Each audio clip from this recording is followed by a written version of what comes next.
Dear viewers, what would you do if you found someone hiding, not to escape, but to protect something so precious that getting caught meant losing the only thing keeping them alive?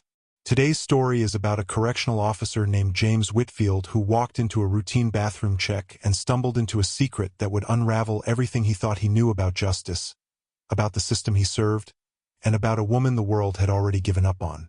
Before we dive into this incredible journey, I want you to know that what you're about to hear will challenge everything you believe about who deserves compassion and who deserves punishment. If stories like this move you, please hit that like button, subscribe to the channel, and let me know in the comments where you're watching from. Trust me, you'll want to stay until the very end because this story has twists that will leave you speechless. Let's begin. James Whitfield was 31 years old and had been a correctional officer at the Millbrook Women's Correctional Facility in rural Georgia for almost 4 years. He wasn't the kind of guard who enjoyed the power that came with the uniform. He was the kind who wore it because the pay was steady, the benefits covered his mother's heart medication, and there weren't many other options for a man with a criminal justice degree from a community college in a town where the biggest employer was a chicken processing plant. James had grown up in Decatur, just outside Atlanta, raised by his mother alone after his father was sentenced to 12 years for armed robbery when James was 9. That experience shaped everything about him. He remembered visiting his father in a facility not so different from the one he now worked in. He remembered the cold plastic chairs in the visitation room. He remembered how his father's eyes dulled a little more each visit, as if someone was slowly turning down a light inside him. And he remembered the guards. Some were decent. Most were indifferent. A few were cruel in the small, casual ways that people with power over others can be cruel without consequence. James had promised himself that if he ever ended up on the other side of those walls, he would be different. He would be the guard he wished his father had known. He would treat inmates like human beings, not like problems to be managed. And for 4 years he had kept that promise. He was firm when he needed to be, fair in every interaction, and known among the inmates as someone who would actually listen when something was wrong. His supervisors appreciated his calm demeanor. His colleagues thought he was too soft. He didn't care about either opinion. He just did the job the way he believed it should be done. Millbrook housed approximately 400 women. Most were serving sentences for nonviolent offenses, drug charges, fraud, theft, probation violations. The facility was chronically understaffed, underfunded, and overcrowded. The plumbing broke down twice a month. The food was barely edible. The medical wing had one nurse practitioner who covered 3 days a week, leaving the other 4 days to a rotating cast of temporary staff who rarely stayed long enough to learn anyone's name. It was a Tuesday evening in November when everything changed. James was doing his final round before shift change. The routine was simple. Walk every corridor. Check every common area. Verify counts. Log anomalies. He had done this walk over 1,000 times and could probably do it in his sleep. Block A, clear. Block B, clear. Recreation room, clear. Cafeteria, clear. Then he reached the D-block bathrooms. D-block was the oldest wing of the facility. The bathroom, there was a long, narrow room with 8 stalls, for sinks, and fluorescent lights that buzzed constantly and cast everything in a sickly yellow glow. Most inmates avoided it after hours because the hot water didn't work and the ventilation was so poor the air always smelled faintly of mildew. James pushed open the door, expecting to find nothing. Instead, he heard something that stopped him mid-step. A voice, low, barely above a whisper, coming from the last stall. Someone was singing, not loudly, not for attention, the way a mother sings to a child in the dark, soft and steady, a melody meant to soothe, not to be heard. James stood still, his hand on the door, listening. The song was a lullaby, simple and slow, and beneath it, so faint he almost missed it, was another sound, the sound of a baby crying. James felt the floor tilt under his feet. His training said one thing, his instincts said another. He walked slowly toward the last stall, his boots quiet on the wet tile. The singing stopped. The crying continued, tiny and thin, the sound of a newborn struggling to fill its lungs. He reached the stall and knocked once. Inmate opened the door. "This is Officer Whitfield." Silence. Then movement. Then a voice, cracked with exhaustion and fear. "Please, please don't take her." James pushed the door open, and what he saw in that stall would stay with him for the rest of his life. A woman was sitting on the floor, her back against the wall, her prison-issued uniform soaked with sweat. In her arms, wrapped in a torn bedsheet, was a baby, tiny, maybe a few hours old. The umbilical cord had been cut with what looked like a sharpened piece of plastic. The woman's face was gray with exhaustion. Her lips were cracked. Her eyes were red and swollen. But she was holding that baby with a grip that said she would die before she let go. Her name was Keisha Dawson. She was 24 years old. She was serving an 18-month sentence for possession of a controlled substance with intent to distribute. And she had just given birth alone in a bathroom stall in a maximum security correctional facility, without medical assistance, without pain medication, without a single person in the world who cared enough to be there. But here's the thing about Keisha Dawson that nobody at Millbrook knew, because nobody at Millbrook had ever bothered to ask. She hadn't been a drug dealer. She had been a pharmacy technician at a Walgreens in Macon, working double shifts to support herself and her younger sister after their mother died of an overdose when Keisha was 20. She was caught holding a bag of oxycodone pills for her boyfriend at the time, a man who promised her the world and gave her a criminal record instead. He testified against her in exchange for a reduced charge. She got 18 months. He got probation. Keisha found out she was pregnant 6 weeks into her sentence. She reported it to the medical staff. They noted it in her file. That was it. No prenatal vitamins. No ultrasounds. No adjusted work assignments. No counseling. Just a note in a file that sat in a cabinet that nobody opened until James Whitfield found her on that bathroom floor. James stood in that doorway for 3 full seconds without moving. 3 seconds during which every protocol, every regulation, every piece of training he had ever received told him exactly what to do. Call medical. Call his supervisor. File an incident report. Secure the infant. Initiate the transfer process that would place the baby in state custody within 24 hours. He knew the procedure. He had read it in the handbook. Section 14, paragraph 3. Infants born to incarcerated women are to be transferred to the Department of Family and Children Services within 24 hours of birth unless an approved family member files for temporary custody. If no family member is available, the infant enters the foster care system. James looked at Keisha. He looked at the baby. And he said something that no correctional officer in that facility had ever said to an inmate before. "What do you need?" Keisha started crying. Not sobbing, just tears streaming down her face while she held her baby and tried to understand what she had just heard. Nobody in this place had ever asked her what she needed. Nobody had ever looked at her and seen anything other than a file number and a sentence. "She needs warmth," Keisha whispered. "She needs to eat. Please, I can feed her. I just need time. Please don't take her yet. Just give me tonight." James knelt down on that bathroom floor. He took off his jacket and placed it over the baby, covering the thin sheet. Then he pulled out his radio and turned it off.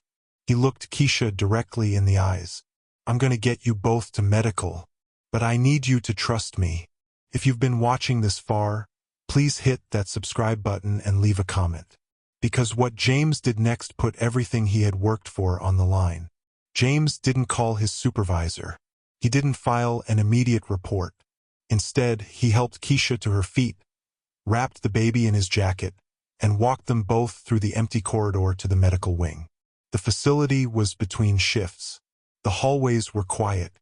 The cameras in D Block had been broken for 3 weeks, and the maintenance request had been sitting in a pile on someone's desk, unfunded. The night nurse, a woman named Diane Patterson, took one look at Keisha and the baby and didn't ask questions. She was a 57-year-old grandmother who had worked in prison healthcare for 20 years and had seen enough to know when to follow protocol and when to follow her conscience. She checked the baby's vitals, cleaned and wrapped the cord properly, helped Keisha begin nursing, and recorded the birth in the medical log. Time of birth, approximately 7:40 p.m. Weight, estimated 5 pounds, 2 ounces. Sex, female.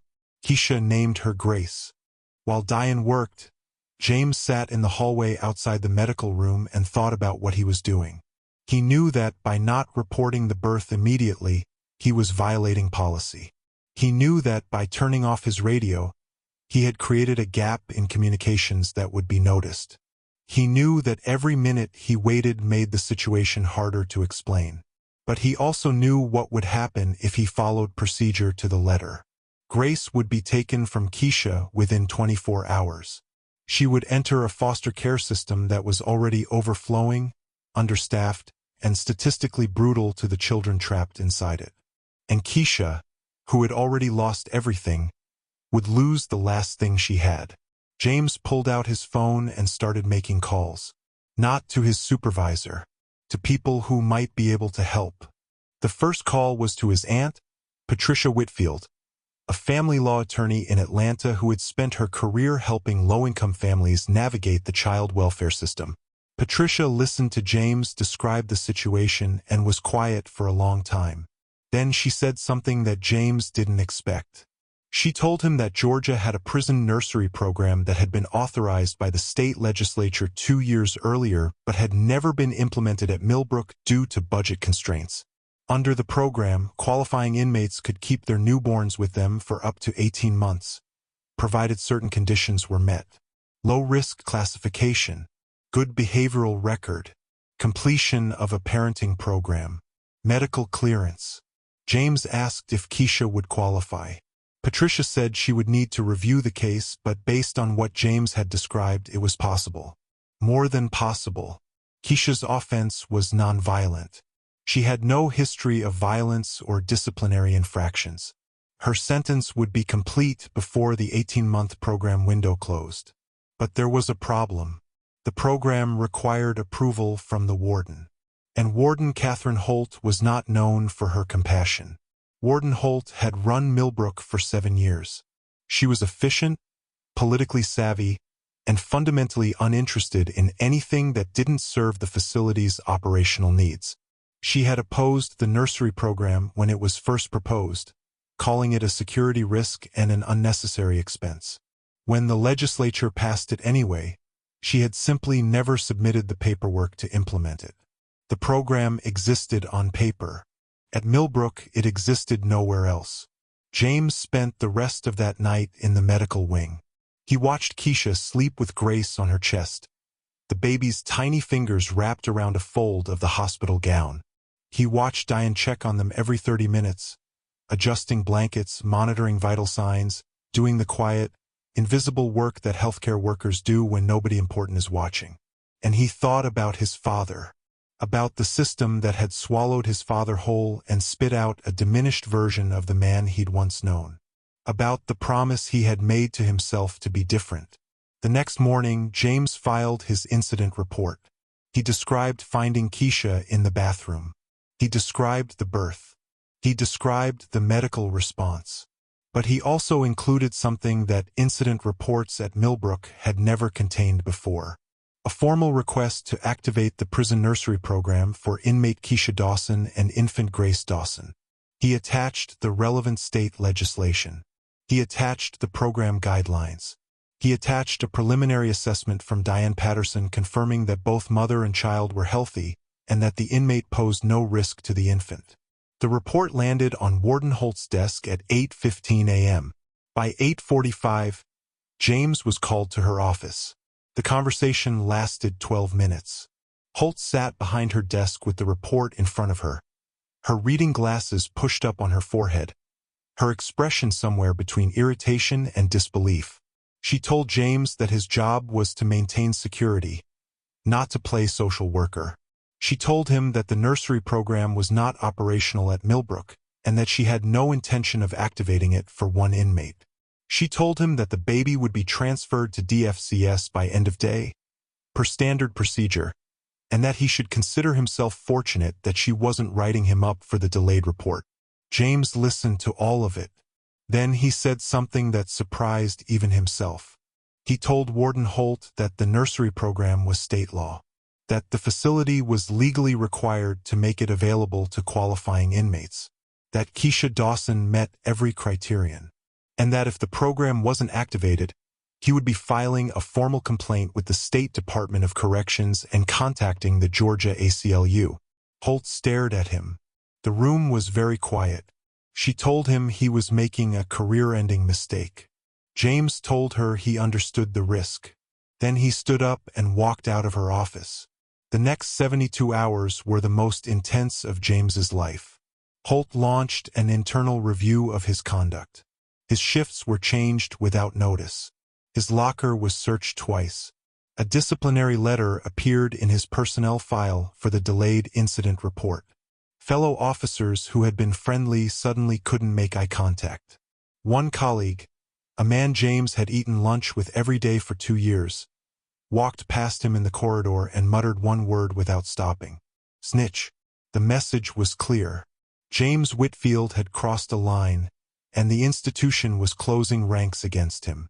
He was learning what his father could have told him years ago. The system doesn't punish you for breaking rules. It punishes you for exposing the fact that the rules were never designed to help the people they claim to protect.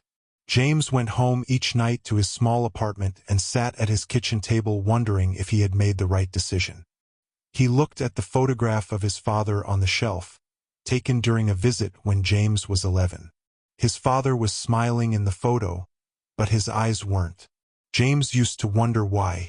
Now he understood. His father was smiling for his son. His eyes were telling the truth about the place he was trapped in. But James had made calls, and those calls were about to change everything. Patricia had contacted the State Department of Corrections. Diane Patterson had filed a medical advocacy report documenting the inadequacy of prenatal care at Millbrook, noting that Keisha's pregnancy had been known to facility staff for months and that no appropriate accommodations had been made. A journalist named Marcus Webb, who covered criminal justice issues for the Atlanta Journal-Constitution, started asking Millbrook's public affairs office questions they didn't want to answer. On the 4th day, a letter arrived from the State Department of Corrections. It was addressed to Warden Holt. The letter stated that the prison nursery program was a legally mandated option for qualifying inmates and that Millbrook's failure to implement it represented a compliance violation. The letter gave the facility 30 days to activate the program or face a formal audit. Holt activated the program on day 5, not because she wanted to, because she had no choice. Keisha Dawson became the first participant in Millbrook's prison nursery program. Grace stayed with her mother. They were assigned a modified cell in the medical wing that had been converted to meet program requirements. A crib, a changing station, a small supply of diapers and formula donated by a local church after Marcus Webb's article ran. James visited them every shift, not as part of his rounds. On his own time, he would stop by the medical wing and check on them the way a neighbor checks on a neighbor. He brought children's books from the library. He brought a stuffed bear that his mother had sent after hearing the story. He would stand in the doorway and watch Keisha read to Grace, the baby's wide eyes tracking the colorful pages, and he would think about what the system had almost done, what it had been designed to do: separate, categorize, process, move the baby into column A, move the mother into column B. Don't think about what the columns mean. Don't think about what the separation does to a human being who has already lost everything. Over the following months, something remarkable happened. Not just to Keisha and Grace, but to the entire facility. Other inmates saw what the nursery program made possible. 2 more pregnant women in the facility applied for the program. Diane Patterson expanded the medical wing's prenatal services. A volunteer organization began offering parenting classes twice a week. The local church that had donated supplies started a mentorship program, matching formerly incarcerated mothers with women still inside. Keisha transformed. The woman who had given birth alone on a bathroom floor, too afraid to ask for help, became a different person. She completed her GED. She enrolled in a substance abuse counseling certification course offered through a partnership with a community college. She became a mentor to younger inmates, showing them that being incarcerated didn't mean being discarded. Grace was growing, healthy and alert, hitting every developmental milestone, surrounded by a mother who had discovered that the fight for her daughter's future was also the fight for her own. James watched all of this with a quiet pride he rarely showed. But he was also watching something else, something darker.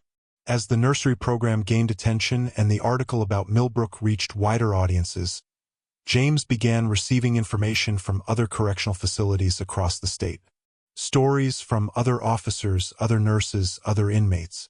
Stories about pregnant women being denied adequate medical care. About babies being taken from mothers within hours of birth and placed in foster systems that lost track of them. About facilities that actively discouraged inmates from requesting nursery programs by threatening disciplinary action or transfer to higher security institutions. The pattern was systematic, and it was devastating. James brought what he had found to Patricia. She brought it to Marcus Webb. And Marcus, who had been covering criminal justice for 15 years and had never seen anything quite like this, brought it to the front page. The series ran for 3 weeks. 7 articles, 42 interviews with current and former inmates, correctional officers, nurses, social workers, and state officials. The investigation revealed that of Georgia's 34 correctional facilities housing female inmates, only 3 had operational nursery programs despite the state mandate.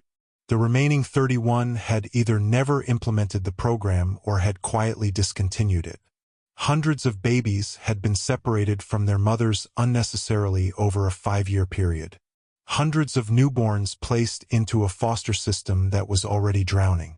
Hundreds of mothers who went back to their cells after giving birth and stared at empty walls and wondered what their child looked like today, whether they were being fed, whether someone was holding them when they cried at night. One woman, interviewed anonymously for the series, described giving birth at a facility in southern Georgia. She said the baby was taken from her arms 45 minutes after delivery. She wasn't told where her daughter was going. She wasn't told the name of the foster family. She wasn't given a photograph. She was handed a form to sign and told that if she didn't sign it voluntarily, the state would file for emergency custody and the result would be the same. She signed it with hands still shaking from labor. That was 3 years ago. She still didn't know where her daughter was. Marcus Webb wrote that story in the 4th article of the series. It was shared over 200,000 times in 48 hours. The governor's office issued a statement the same day. The response was immediate. The governor ordered a statewide audit. The Department of Corrections appointed a task force. 3 wardens, including Catherine Holt, were placed on administrative leave pending review. Advocacy organizations that had been fighting for prison nursery programs for years suddenly had the public attention and political support they needed to push for real change.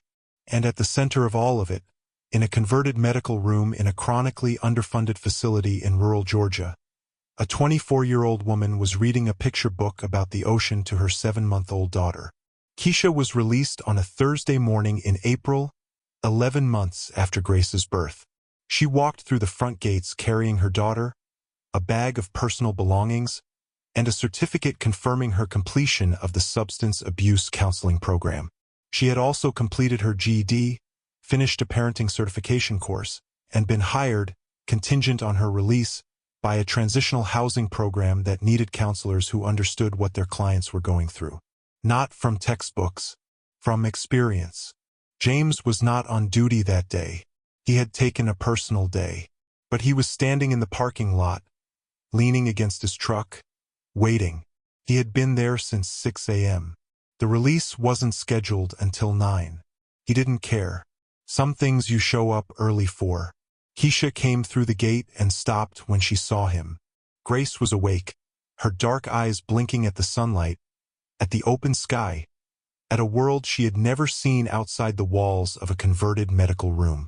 Keisha held her tighter and walked toward James. He didn't say much. He wasn't a man who needed words to communicate what mattered. He handed Keisha an envelope. Inside was a list of resources Patricia had compiled. Housing assistance programs, job placement services, childcare subsidies, medical clinics that accepted patients without insurance, a letter of recommendation from Diane Patterson, and a handwritten note from James's mother that said 4 words.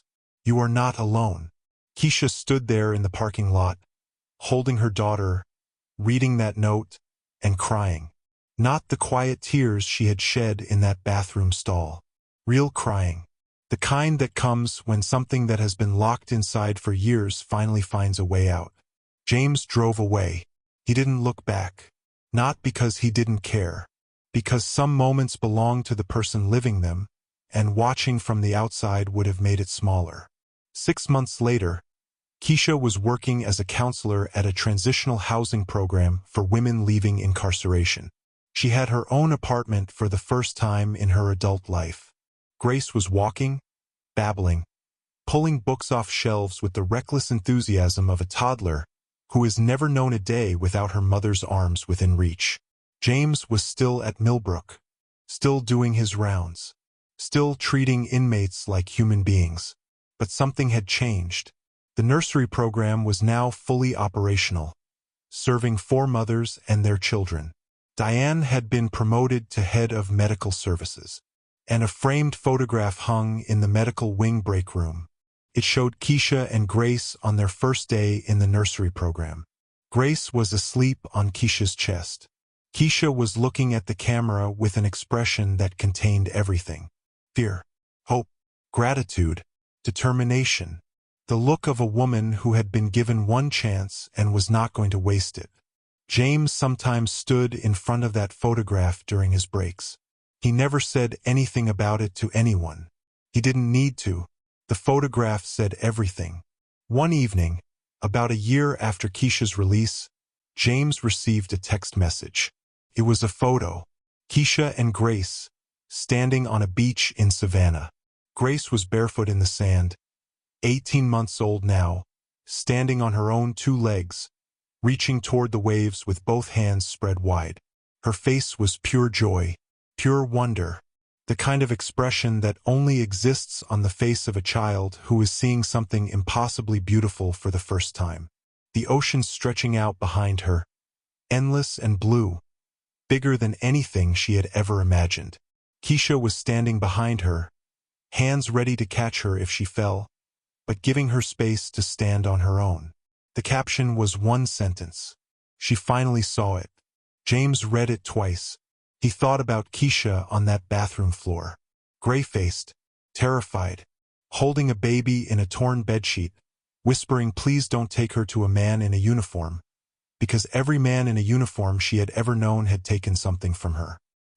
He thought about Grace, 5 pounds and 2 ounces, born on cold tile, and now standing at the edge of an ocean with sand between her toes and her mother's arms within reach. He thought about his father, about the guards who had been indifferent, about the ones who had been cruel, about the promise he had made to himself as a child sitting in a plastic chair in a visitation room, watching a light go out behind his father's eyes, that if he ever had the chance to keep that light on for someone else, he would take it, no matter what it cost. James stared at that photo for a long time. Then he put his phone away, finished his coffee, and walked back onto the floor to start his next round. D block first, then B block, then the cafeteria, then the medical wing, where 4 mothers were sleeping with their babies tonight because one guard found one woman hiding in a bathroom and chose to ask the question that nobody in that place had ever thought to ask. What do you need? Dear viewers, sometimes the smallest question carries the greatest power. James Whitfield didn't change the entire system overnight. He changed one moment. He saw a woman on a bathroom floor holding a newborn baby, and instead of reaching for his radio, he reached for his humanity. That single choice rippled outward in ways he could never have predicted. A nursery program activated. A statewide investigation launched. Dozens of mothers given the chance to raise their children instead of losing them to a system that processes people like paperwork. Keisha Dawson didn't need a hero. She needed a witness. Someone who would see her not as an inmate, not as a file number, not as a problem to be processed, but as a mother. James was that witness. And Grace, the baby born on a cold tile floor in a broken bathroom in a broken system, is growing up knowing something that thousands of children in this country will never know. What her mother's arms feel like. If the story moved you, share it with someone who needs to hear it. Leave a comment telling me what you would have done in James's position. And remember, the system doesn't change itself. People change it. One question at a time. One choice at a time. One grace at a time.